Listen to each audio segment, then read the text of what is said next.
بسم اللہ الرحمن الرحیم۔ میرے محترم بزرگوں اور دوستو، آپ نے ہمارے مہمان مکرم اور مقرر خصوصی حضرت مولانا مفتی حسنین صاحب دامت برکاتہم کی بات سنا، اور اس کے بعد ہمارے قاری عرفان صاحب نے بھی جو نعت پڑھی،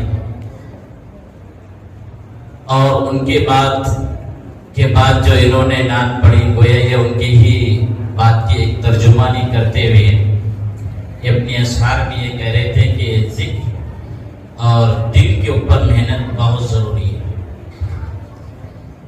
ہر کوئی دل کے اوپر بات کر رہا تھا، اور واقعتاً دل کی صفائی یہ بہت ضروری ہے۔ آج آپ یہاں جو جمع ہوئے ہیں، جامعۃ الطاہرات عیسیٰ للبنات کا یہ سالانہ پروگرام تھا، اور اسی مناسبت سے آج اس مدرسے سے 9 طالبات فارغ ہو چکی ہیں، جس کا ختم بخاری کا پروگرام بعد نماز ظہر ہو چکا۔ اسی کی ایک یہ آخری کڑی یہاں پر تھی، اور یہ اختتام مجلس ہے۔ اللہ تعالیٰ اس ادارے کو دن دگنی رات چگنی ترقی نصیب کریں۔ جہاں تک دل کا تعلق ہے، اچانک میں کیا بات کروں، لیکن اب جو اکابر کی بات سنی وہی آپ لوگوں کے سامنے عرض کروں۔ آدمی اس وقت اس دنیا کے اندر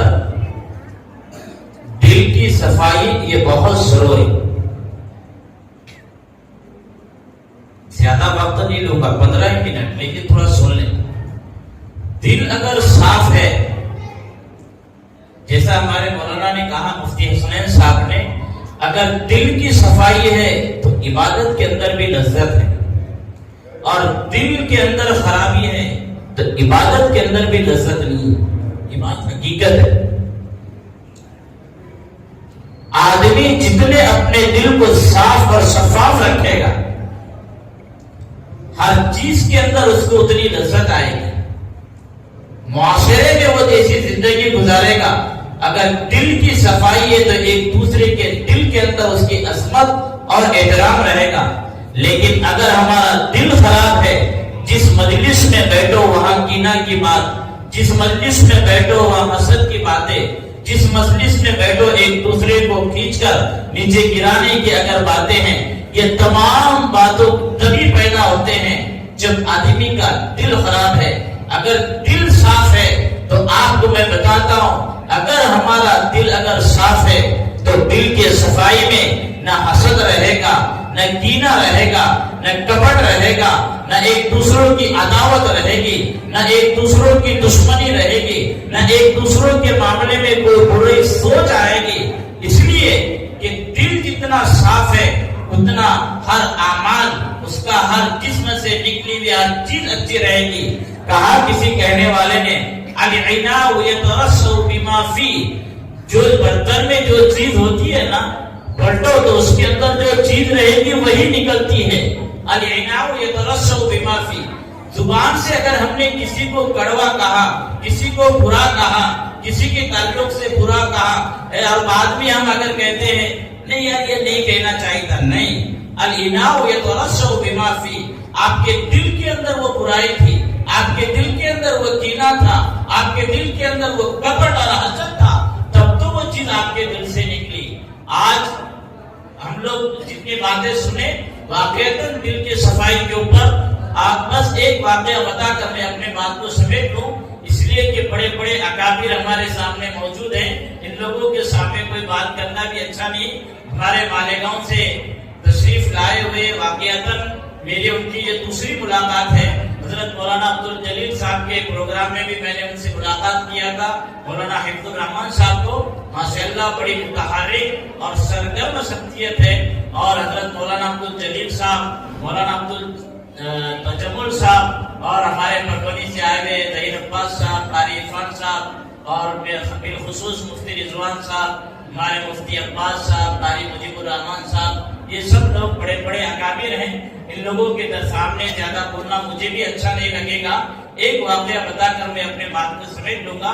میرے آقا صلی اللہ علیہ وسلم مسجد نبوی کے اندر تشریف فرما تھے اور حضور نے کہا کہ دیکھو اس دروازے سے دو شخص آ رہا ہے، وہ جنتی ہے. حضرات صحابہ کرام پریشان ہو گئے اور لپک کر دیکھنے لگے کہ آخر اس دروازے سے آنے والا وہ شخص ہے بھی تو کون، جس کو نبی علیہ السلام نے دنیا کے اندر جنتی ہونے کی بشارت دی ہے. دیکھا کہ ایک شخص آگے اور اپنے معمول کے مطابق آ کر کے اپنی چپل رکھی اور میرے آقا صلی اللہ علیہ وسلم کے مجلس کے اندر تشریف فرما ہو گئے اور مجلس ختم ہونے پر اپنے معمول کے حساب سے وہ چلے گئے. ایک دن ہوا، 2 دن ہوا، 3 دن ہوا. یہ واقعہ بخاری کے اندر موجود ہے، لیکن یہ ابھی دل کے اوپر جو باتیں چل رہی تھی اس حساب سے مجھے یاد آیا تو میں سوچا کہ اس موقع پر یہ واقعہ بہت صحیح فٹ ہو جائے گا. تو میرے آقا صلی اللہ علیہ وسلم نے کہا کہ دیکھو اس دروازے سے جو شخص آ رہا ہے وہ جنتی ہے. حضرات صحابہ کرام نے دیکھا کہ ایک شخص آیا اور اپنے معمول کے مطابق آ کر کے اپنا چپل سائڈ میں رکھی اور میرے آقا صلی اللہ علیہ وسلم کے مجلس کے اندر آ کر کے بیٹھ گئے. اب حضرات صحابہ کرام ان کے اوپر نگاہ رکھتے رہے.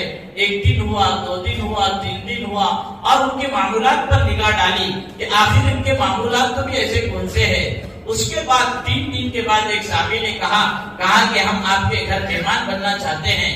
پھر وہ ایک صحابی ان کے گھر پر گئے اور جا کر کے ان کے پاس مہمان بنے. 3 دن ان کے پاس رہے تاکہ ان کی شب اور ان کی صبح، ان کی رات، ان کا دن، کیا یہ تہجد پڑھتے ہیں یا رات میں اٹھ کر کے اللہ کا ذکر کرتے ہیں یا رات میں اٹھ کر کے اللہ کی عبادت کرتے ہیں. آیا ان کا آخر عمل ایسا کون سا ہے کہ جس کے بنیاد پر میرے آقا صلی اللہ علیہ وسلم نے انہیں دنیا کے اندر جنت کی بشارت دی ہے. وہ صحابہ 3 دن وہاں رہے اور 3 دن رہنے کے بعد بھی ان کو کوئی ان کا ایسا عمل نظر نہیں آیا کہ جس بنیاد پر کہ میرے آقا صلی اللہ علیہ وسلم نے دنیا کے اندر انہیں جنت کی بشارت دی ہے. تو پھر آخر میں 3 دن کے بعد وہ صحابی نے پوچھا، کہا کہ میں آپ سے ایک بات پوچھنا چاہتا ہوں. فلاں دن آپ جب آ رہے تھے، آپ کے آنے سے پہلے میرے آقا صلی اللہ علیہ وسلم نے جنت کی بشارت دی تو میں 3 دن آپ کے پاس قیام کیا اور 3 دن قیام کر کر کے دیکھا کہ آخر آپ کا تہجد گزار ہے. آیا آپ بہت بڑی عبادت کرتے ہیں، آخر آپ کا ایسا کون سا عمل ہے کہ جس کے بنیاد پر میرے آقا صلی اللہ علیہ وسلم نے آپ کو دنیا کے اندر جنت کی بشارت دی ہے. لیکن میں 3 دن رہ کر کے جو چیز دیکھا مجھے تو آپ کا کوئی ایسا عمل نظر نہیں آیا. وہی جو عبادت ہم کرتے ہیں وہی عبادت آپ بھی کرتے ہیں. آخر بات کیا ہے کہ میرے آقا صلی اللہ علیہ وسلم نے آپ کو دنیا کے اندر جنت کی بشارت دی. تو صحابی نے کہا کیا میرے آقا صلی اللہ علیہ وسلم نے مجھے جنت کی بشارت دی؟ کہا کہ ہاں. کیا حضور نے مجھے جنت کی بشارت دی؟ کہا کہ ہاں. کہا کہ اگر میرے آقا صلی اللہ علیہ وسلم نے مجھے اس دنیا کے اندر اگر جنت کی بشارت دی ہے تو میرا ایک عمل ہے اور وہ یہ ہے کہ میں نے اس دنیا کے اندر جب سے آنکھ کھولا اور جب سے میں نے آنکھ کھولا اس وقت سے لے کر آج تک کبھی میں نے اپنے دل کے اندر کبھی کسی کے تعلق سے کوئی کینہ اور کپٹ اپنے دل کے اندر اور بغض نہیں رکھا. یہی ایک وجہ تھی. کہا کہ میرا یہی ایک عمل ہے کہ جب سے میں نے ہوش سنبھالا اس تاریخ سے لے کر آج تک میں نے اپنے دل کے اندر کبھی کسی کے تعلق سے کینہ اور کپٹ اور بغض اور حسد نہیں رکھا. تو کہا کہ یہی ایک میرا عمل تھا کہ جس کی بنیاد پر میرے آقا صلی اللہ علیہ وسلم نے مجھے جنت کی بشارت دی ہے. یہ دل یہ بہت بڑی چیز ہے. اگر ہم اپنے دل کو صاف رکھیں گے، آج دیکھو ہمارے دل کے اندر کتنا کینہ ہوتا ہے، کتنا کپٹ ہوتا ہے، کتنا بغض ہوتا ہے، ایک دوسروں کے تعلق سے نہ معلوم کتنے عداوتیں رکھتی ہے. دیکھو قرآن کا ایک اصول ہے وَتُعِزُّ مَن تَشَاءُ وَتُذِلُّ مَن تَشَاءُ بِيَدِكَ الْخَيْرُ. عزت اور ذلت، ترقی اور تنزلی یہ سب اللہ کے ہاتھ میں ہے. عزت دینا اللہ کے ہاتھ میں، ذلت دینا اللہ کے ہاتھ میں، ترقی دینا اللہ کے ہاتھ میں، رزق کے دروازے کھولنا اللہ کے ہاتھ میں. جتنی بھی چیزیں آج ہم اپنے دلوں کو جو خراب کرتے ہیں اسی بنیاد پر حسد رکھ کر، دلوں میں کینہ اور کپٹ رکھ کر، ایک دوسرے کا بغض رکھ کر کہ وہ ترقی کر رہا ہے تو اس کو کیسے تناسب پر لے کر آئے، وہ اگر مالی اعتبار سے ترقی کر رہا ہے تو اس کو کیسے کمزور کرے، وہ اگر دینی اعتبار سے آگے بڑھ رہا ہے تو اس کو کیسے تناسب پر لائے۔ یہ میرا اور آپ کا کام نہیں ہے۔ وَتُعِزُّ مَن تَشَاءُ وَتُذِلُّ مَن تَشَاءُ، عزت اللہ کے ہاتھ میں، ذلت اللہ کے ہاتھ میں، جس کو اللہ عزت دینا چاہے اور اگر ہم سب مل کر کے اس کو ذلت دینا چاہے اور اللہ اگر اس کو عزت دینا چاہے تو بتاؤ ہم اس کو ذلت دے سکتے ہیں؟ ارے بولو نا۔ اسی لیے ہم لوگ اپنے سینے کو صاف رکھیں، اور یہ سینے کو صاف اللہ کے ذکر سے، راتوں میں اٹھو، اللہ کی عبادت کرو، تہجد میں اٹھو، 2 رکعت پڑھو صحیح، لیکن اللہ کے سامنے رونے والے بنو۔ آج مومن کا دل اتنا سخت ہو گیا ہے، حضرت تھانوی رحمۃ اللہ علیہ کے ملفوظات میں نے ایک جملہ پڑھا، رونا اس کو نہیں آتا جس کا دل سخت ہو گیا ہے۔ آج دیکھو ہم ہمارے اوپر غور کرو کہ اللہ کے سامنے ہاتھ اٹھا کر کے رونا پڑے تو ہم کو رونا ہی نہیں آتا ہے، اتنے دل سخت ہو گئے۔ لیکن اس دل کی سختی کو اگر ختم کرنا ہے تو کیسے کریں گے بولو؟ آج یہ جو اکابر ہمارے شہروں میں آتے ہیں، ان اکابر کی صحبت میں رہو، اچھے لوگوں کی صحبت میں رہو۔ نوجوان طبقہ یہاں پر ہے، میں آپ لوگوں نوجوانوں سے بھی کہوں کہ آپ اپنے دل کو جہاں اگر آپ صاف رکھنا ہے تو آپ کو دل کی صفائی سے پہلے آپ کو اپنی آنکھ بھی صاف رکھنا پڑے گا، ورنہ آج کا نوجوان اپنی آنکھوں کا اتنا غلط استعمال کرتا ہے۔ دیکھو دل کہاں سے بگڑتا ہے بولو؟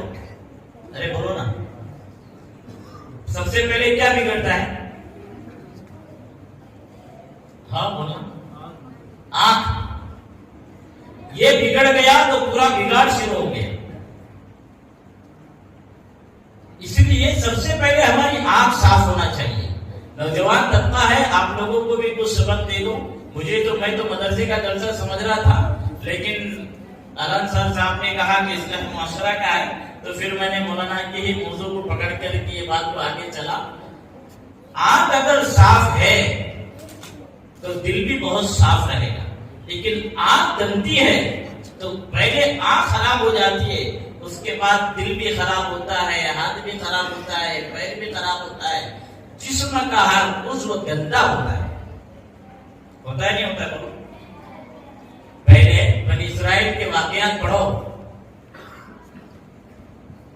اگر کوئی نافرمانی کرتا تھا نا اللہ کے احکامات کی تو اللہ کیا کرتے تھے بولو؟ ارے بولو نا، اسی وقت سزا دیتے تھے۔ قرآن میں ہے نا، کونوا قردۃ خاسئین، ہفتے کا دن ان کا مختص تھا عبادت کا، وہ کیا کرنے لگے؟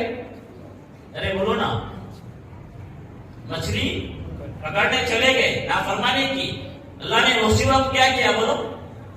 ارے بولو نا، گرفت کر لیا۔ کیوں؟ ان بطش ربک لشدید، اس کی گرفت سے کوئی نہیں بچ سکتا۔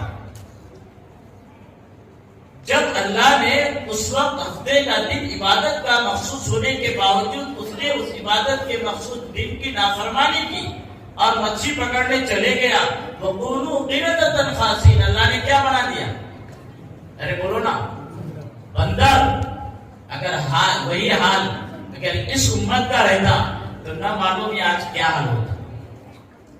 کوئی کسی لڑکی کے اوپر نگاہ ڈالتے وقت اگر وہاں چل جاتے ٹائم اگر وہی اللہ اس کو پکڑ لیتا تو ارے بولو نا کیا حال ہوتا۔ ہم ہمارے اوپر غور کرو۔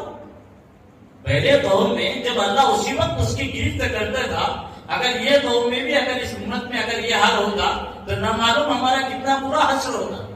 یہ تو قربان جاؤ میرے آقا صلی اللہ علیہ وسلم پر۔ اس لیے گناہ سے بچو۔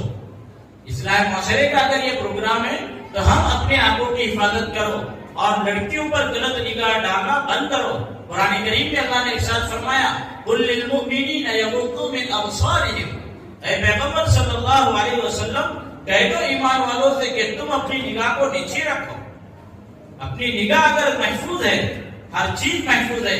جب نگاہ اگر کسی لڑکی پر غلط بن جاتی ہے تو دل میں جہاں اللہ کی محبت بسانا ہوتی ہے، ہم کس کی محبت بساتے بولو؟ ارے بولو نا۔ اب وہی نگاہ اور وہی دل کی کیفیت جب اللہ کی طرف لگتی ہے تو پھر کس کی محبت رہتی ہے دل میں؟ اللہ کی. لیکن غلط طریقے سے جب نگاہ کسی لڑکی پر پڑ جاتی ہے اور تو اس کی محبت جب بچ جاتی ہے تو وہ کہاں بچتی ہے؟ دل میں. نگاہ کی حفاظت کرو. اس لیے میرے آقا صلی اللہ علیہ وسلم نے فرمایا عفوا نساء المسلمین تعفوا نساءکم، کہ تم دوسروں کی بہو بیٹیوں کی حفاظت کرو، اللہ تمہارے گھر کی بہو بیٹیوں کی حفاظت کرے گا. آج ضرورت ہے اس نوجوانوں کو کہ ہم دوسروں کی بہو بیٹیوں کی عزت اور ان کے پاک دامنی کا خیال رکھیں. میرے آقا نے کیا فرمایا؟ عفوا نساء المسلمین، کہ تم دوسروں کی بہو بیٹیوں کی عفت اور پاک دامنی کی حفاظت کرو. تعفوا نساءکم، کہ میں تمہارے گھر کی بہو بیٹیوں کی حفاظت کروں گا. آج ضرورت ہے اس موقع پر کہ ہم دوسرے کی بہو بیٹیوں کی عزت اور پاک دامنی کی حفاظت کریں. تو یہ سب کریں گے نا؟ اللہ تعالیٰ مجھے بھی اور آپ کو بھی کہنے سننے سے زیادہ عمل کرنے کی توفیق نصیب فرمائے. مجھے جتنا موقع دیا تھا میں نے اس بات کو سمیٹ لیا. اللہ تعالیٰ مجھے بھی اور آپ کو بھی کہنے سننے سے زیادہ عمل کرنے کی توفیق نصیب فرمائے. اللہ تعالیٰ یہ مدرسہ جامعۃ الطاہرات للبنات کو مزید ترقی دے. آج جو بچے ہم فارغ ہو گئے، اللہ تعالیٰ ان بچیوں کو ان کے والدین کی آنکھوں کا ٹھنڈک بنائے اور اس ادارے کو بھی ترقی نصیب فرمائے. دیکھیے یہ لڑکیوں کا مدرسہ ہے. لڑکیاں بہت بڑی ہمارے پاس امانت ہے. آج لڑکی پڑھتی ہے ایک خاندان پڑھتا ہے، لڑکا پڑھتا ہے ایک فرد پڑھتا ہے. اپنے لڑکیوں کو تعلیم دو. آج کے اس پرفتن دور میں لڑکیوں کو دینی تعلیم طرف رجحان ہمارا اشد ضروری ہے. اور یاد رکھو جتنے فتنے وجود میں آتے ہیں وہ مردوں سے نہیں آتے، عورتوں سے آتے. اس لیے یہ جو آپ کے پاس ماشاءاللہ یہ ادارہ کام کر رہا ہے، ماشاءاللہ ہمارے مولانا عبدالجلیل صاحب کا بھی لڑکیوں کا مدرسہ ہے اور بھی یہاں پر لڑکوں کے مدرسے ہیں. پورے اپنے ادارے ہیں. ہر ایک ادارے کو اپنا کام ہے کہ اچھی نگاہ سے دیکھے، جتنا ہوتا ہے ان اداروں کا خیال رکھے، محبت بھری نگاہ سے ان بچیوں کے اوپر جاؤ. کبھی کبھی تو میں بھٹو والوں سے ایک بات کہوں، معاف کرنا برا لگے تو، کیونکہ میں بہت دور کا نہیں ہوں اور بڑی روز آنا جانا ہے. اداروں میں جاؤ، جائیں گے نا، اور جا کر کے یہ جو معصوم بچے ہیں نا ان کو دیکھا کرو. اداروں میں کیسے کیسے بچے رہتے ہیں، یتیم، غریب، مسکین. کبھی کبھی یتیم بچوں کے سروں کے اوپر ہے نا شفقت کا ہاتھ بھی رکھا کرو. آج ہم لوگ اتنے دور ہو گئے نا ادارے سے کہ ہم جا کر کے کبھی خیریت بھی نہیں لیتے کہ یار اپنے بچوں کا کیا حال ہے. اداروں میں جاؤ، ان بچیوں کی خبر لو. یتیم بچے اگر ادارے میں ہیں اس کی کفالت لو. اگر کوئی شخص کسی یتیم بچے کی کفالت کرتا ہے، میرے آقا صلی اللہ علیہ وسلم نے فرمایا کہ کل قیامت کے دن وہ اور میں ایسے ایک ساتھ رہیں گے. یہ بہت بڑی بات ہے. یتیم بچیوں کی خبر گیری لو. میرے آقا صلی اللہ علیہ وسلم مسجد میں تشریف فرما تھے. ایک شخص آیا اور کہا کہ حضور میرا بچہ گم ہو گیا ہے. حضور نے کہا کہ دیکھو فلاں قبیلے میں بچے کھیل رہے ہیں، شاید ادھر آپ کا بچہ مل جائے. وہ صحابی چلے گئے. آگے جانے کے بعد پھر ان کو واپس بلایا، کہا کہ ان کو یہاں بلاؤ، اور ان کو بلا کر کے کہا کہ دیکھو آپ جہاں جا رہے ہیں اگر آپ کا بچہ وہاں ملے نا تو آپ اس کو یا بھیا کہہ کر کے مت پکارو اور اے میرے بیٹے کہہ کر کے مت بولو، اور آپ اس کو سینے سے مت لگاؤ.